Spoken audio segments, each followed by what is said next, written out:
Polres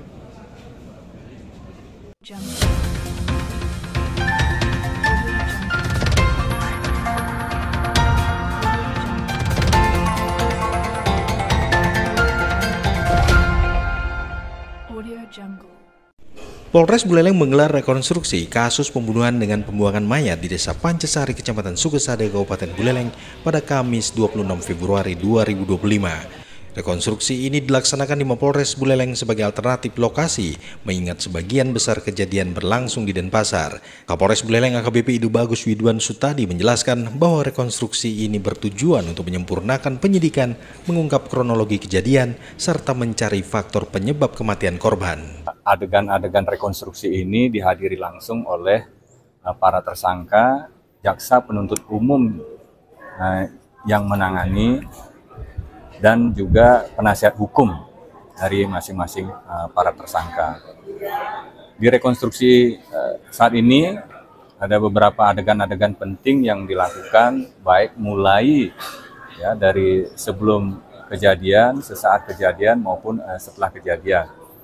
Nah, di sini mulai dari pertemuan antara korban dengan tersangka, hingga pembuangan mayat di Desa Pancasari. Adapun adegan yang kita rencanakan dilaksanakan di sini kurang lebih sekitar 43 adegan. Ia menambahkan bahwa penyidikan mendapati korban mengalami penyiksaan dan penyekapan selama 10 hari sebelum ditemukan. Ya, kalau melihat dari kronologis, penyebab kematian itu kan melalui penyiksaan atau penyekapan 10 hari terakhir sebelum mayat ditemukan itu sudah dilakukan penyiksaan.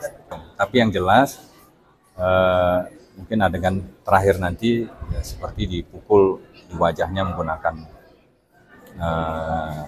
botol hits ada isinya.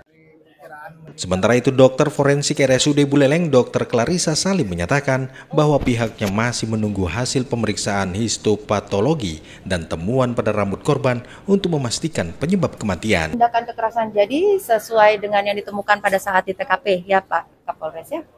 Banyak sekali ditemukan adanya luka-luka mulai dari kepala, kemudian di area punggung, lengan, sampai juga dengan kaki.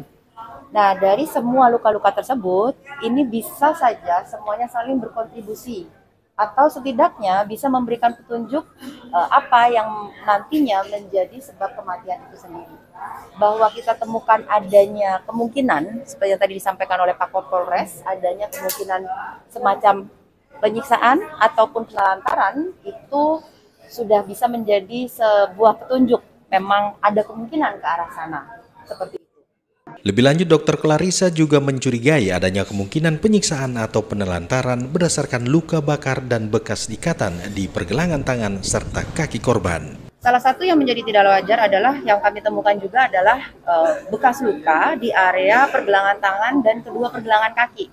Jadi ada pola-pola tertentu yang membuat kita itu sudah semakin meyakini bahwa atau mencurigai bahwa ini polanya ikatan nih, jadi bukannya dia main ikat-ikatan, bukan gelang juga begitu. Terus kemudian kami temukan juga curiga awalnya adalah dari gambaran luka, adanya kecurigaan luka bakar yang telah mengalami proses penyembuhan dengan pola-pola yang cukup mencurigakan.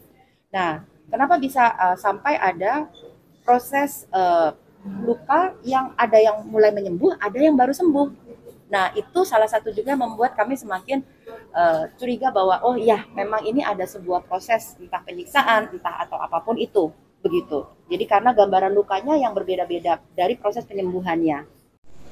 Seperti informasi sebelumnya, kasus ini bermula pada 3 Februari 2025 ketika warga menemukan mayat tanpa identitas di Jalan Singaraja Denpasar, Dusun Buyan, Desa Pancasari. Identitas korban terungkap sebagai Ipande Gede Putra Palguna yang diduga menjadi korban penganiayaan hingga meninggal dunia. Berdasarkan penyelidikan, motif utama pembunuhan ini adalah masalah utang piutang antara korban dan para tersangka. Reporter Sukasa Bratawinangun melaporkan.